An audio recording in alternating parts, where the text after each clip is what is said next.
जय सनातन धर्म की। प्रिय सनातनियों, आप सभी का स्वागत है हमारे इस कार्यक्रम में। सनातनियों, टाइटल तो आपने देख लिया होगा कि प्रत्यक्ष को प्रमाण की आवश्यकता नहीं होती है। ये बात मैं क्यों कह रहा हूं?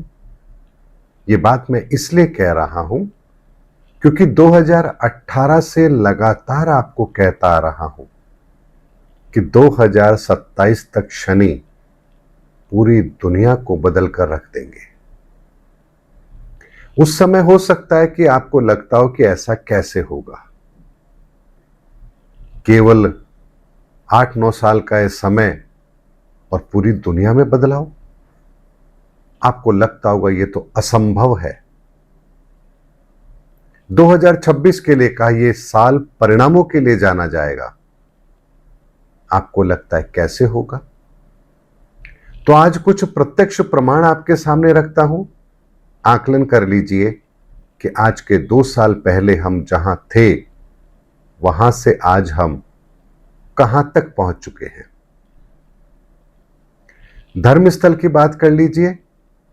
अब तो भगवान का भी डर किसी के अंदर नहीं है।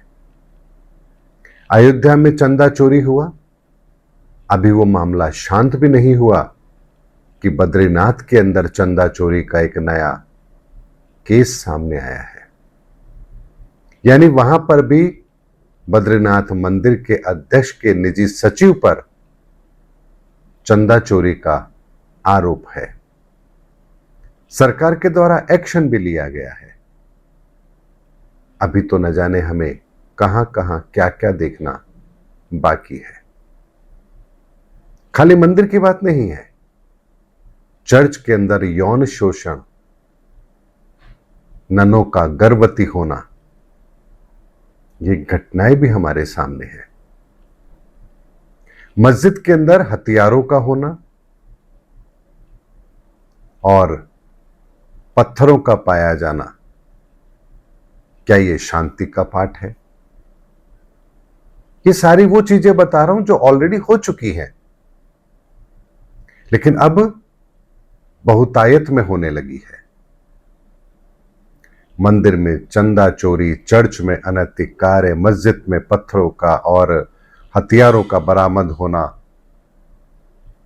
धर्म गुरुओं का जेल में होना, जमानत पर होना। कितने ऐसे धर्म गुरु हैं जो आज या तो जेलों में बंद हैं या बाहर हैं तो जमानत पर हैं। ये हमारे धर्म के हालात हैं और उसके बाद भी लोगों की आंखों से पट्टी नहीं हट रही है। राजनेता भ्रष्टाचार का अड्डा बन चुके हैं। ट्रंप जैसा चेहरा दुनिया के सामने है जो रोज अपने फैसले बदलते रहते हैं।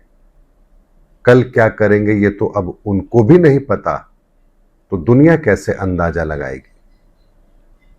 कभी शांति की बात और कभी हथियारों से हमला।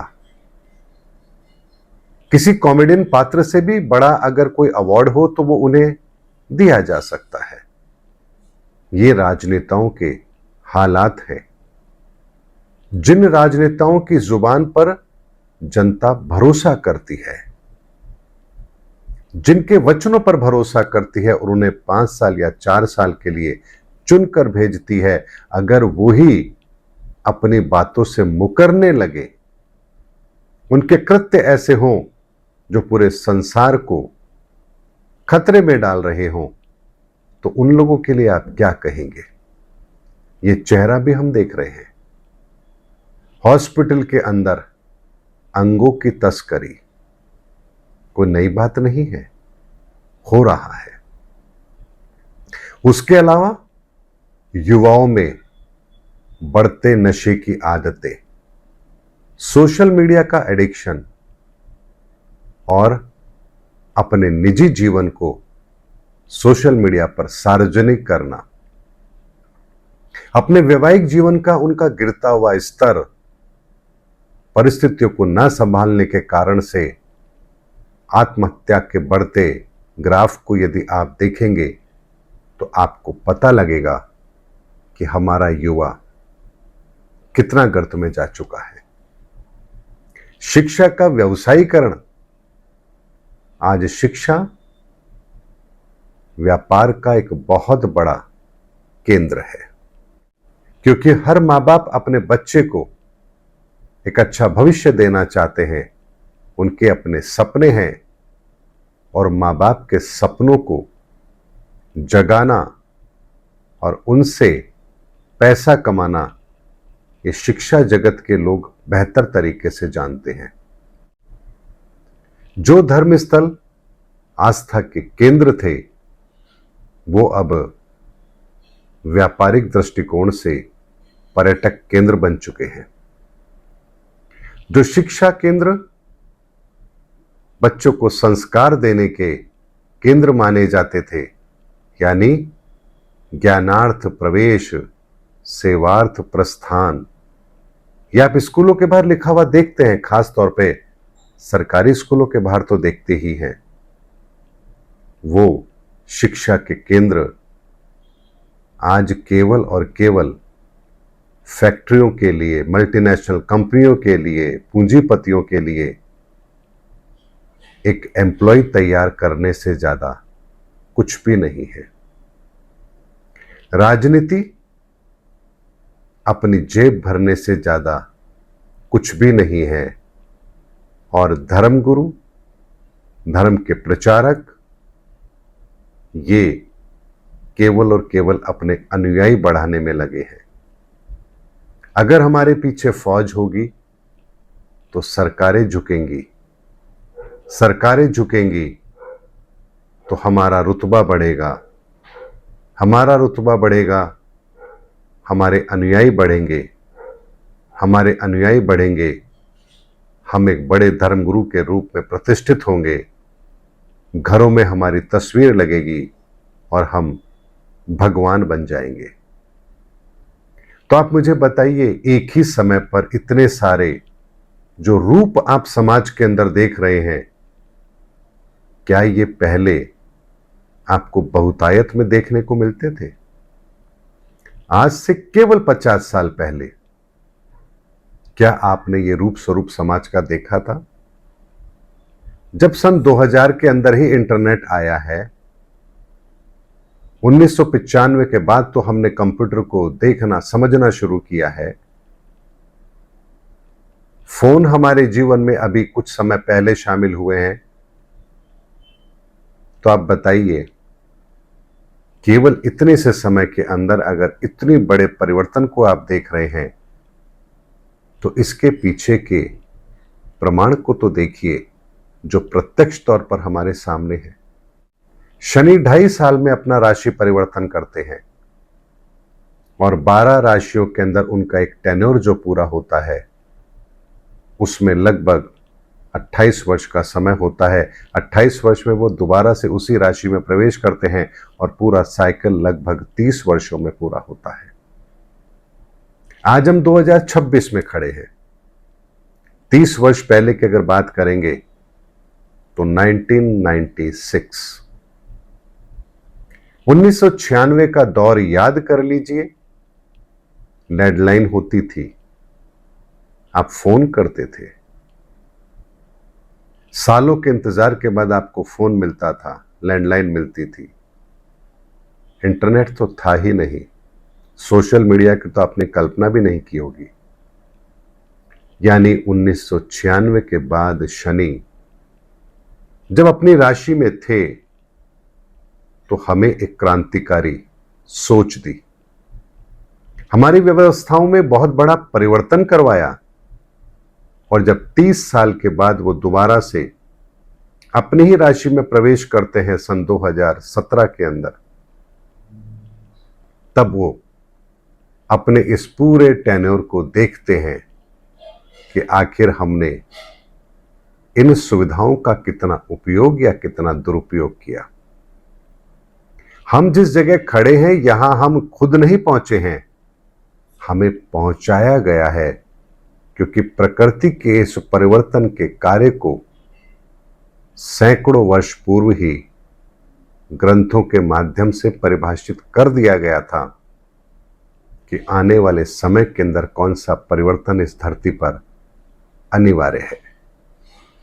हम तो केवल अपना एक छोटा सा रोल निभा रहे हैं, क्योंकि ईश्वर जब अपना कार्य करते हैं तो वो अर्जुन का चयन करते हैं तो दुर्योधन का भी चयन करते हैं, वो विभीषण का भी चयन करते हैं, वो हनुमान का भी चयन करते हैं तो वो रावण का भी चयन करते हैं। जो मजबूती के साथ धर्म के रास्ते पर होता है उसका चयन हनुमान के रूप में होता है, और जो अधर्म के रास्ते पर मजबूती से चलता है उसका चयन रावण के रूप में होता है। इसीलिए इस समय पर जब हर घट के अंदर रावण बैठा है तो सोचिए किन चरित्रों का निर्माण इस परिवर्तन के लिए होगा। तो जहां एक और कल्कि का चरित्र का निर्माण होगा तो वहीं दूसरी और कली का भी तो चरित्र हमारे सामने होगा। ये सारे प्रमाण हमारे प्रत्यक्ष तौर पर सामने हैं, और इसके बाद भी यदि हम ये कहें अभी तो कुछ नहीं हो रहा, तो फिर आप बताइए वो कौन से प्रमाण होते हैं जो हमारे सामने आए तब हमें पता लगेगा कि हां परिवर्तन तो बहुत बड़ा है। एक साथ इतनी सारी परिस्थितियों का उत्पन्न होना, जहां हमारी सोच ही काम करना बंद कर दे, और छोटी मोटी सोच अगर हमारी काम कर भी रही हो तो एआई जैसा ऐसा मॉडल हमारे सामने आ जाए जो उस काम को भी हमसे छीन ले, हम पूरी तरह से एक आर्टिफिशियल इंटेलिजेंसी अर्थात बुद्धि के उस विकृत रूप पर निर्भर हो चुके हैं जहां से निकल पाना हमारे बस की बात है ही नहीं। इसलिए सनातनियों, ये परिवर्तन कोई छोटा परिवर्तन नहीं है, ये युगों में होने वाला परिवर्तन है, और इस परिवर्तन के प्रत्यक्ष प्रमाण हमारे सामने हैं। जो इन प्रत्यक्ष प्रमाणों को समझ पा रहे हैं वो करुण पुकार भी ईश्वर से कर रहे हैं कि हमें इन परिस्थितियों से बाहर निकलने का अवसर दे। उन्हें वो अवसर मिल भी रहे हैं, वो नवनिर्माण के अंदर अपनी भूमिका निभा भी रहे हैं, लेकिन जिनको अभी तक कुछ दिखाई नहीं दे रहा है, जब ये परिवर्तन प्रत्यक्ष तौर पर घटित हो चुका होगा तो उनके पास कोई मौका नहीं होगा। इसलिए आप इस परिवर्तन को दर्शक दीर्घा में बैठ करके नहीं देख सकते कि हां हम तो बैठे बैठे देखते हैं परिवर्तन हो रहा है, होगा तो हमको पता लग जाएगा। यकीन मानिए ये कोई मैच नहीं है जिसमें दो टीम खेल रही है और आप दर्शक बनकर मजे ले रहे हैं। आप उन दो टीमों में से किसी एक टीम का हिस्सा हैं, या तो आप धर्म की टीम का हिस्सा हैं या आप अधर्म की टीम का हिस्सा हैं, और ये दोनों टीम अपना अपना खेल खेल रही है।